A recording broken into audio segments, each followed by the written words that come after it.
மன்னித்து நம்மை முடிவில்லா வாழ்வுக்கு அழைத்து செல்வாராக.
ஜெபிப்போமாக.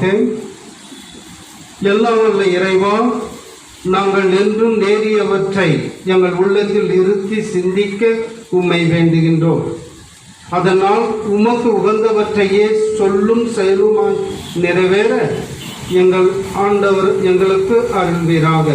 உம்மோடு இணைந்து தூயாவின் ஒன்றிப்பில் என்று வாழ்ந்து ஆட்சி செய்கிற ஆண்டவரும் திருமகனுமாகிய கிறிஸ்து வழியாக உம்மை மன்றாடுகிறோம். முதல் வாசகம். நேர்மையாளரின் வல்லமை மிக்க மன்றாட்டு பயன் விளைவிக்கும். திருத்தூதர் யாக்கோபு எழுதிய திருமுகத்திலிருந்து வாசகம்.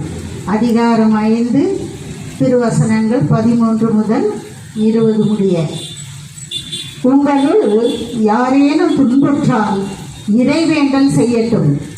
மகிழ்ச்சியாய் இருந்தால் திருப்பாடல்களை இசைக்கட்டும்.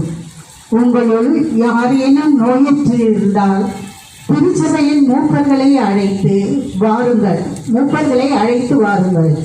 அவர்கள் ஆண்டவரது பெயரால் அவர் மீது எண்ணெய் பூசி இறைவனிடம் வேண்டுவார்கள்.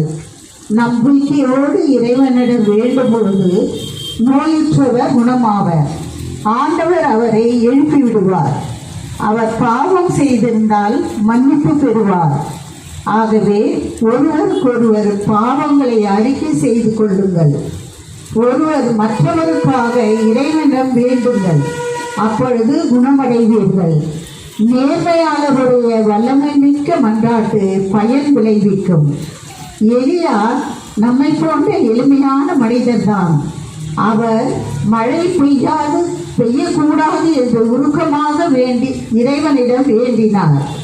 3 ஆண்டுகள் 6 மாதம் மழையில்லாது போயிற்று. மீண்டும் அவர் இறைவனிடம் வேண்டினார். வானம் பொழிந்தது, நிலம் விளைந்தது.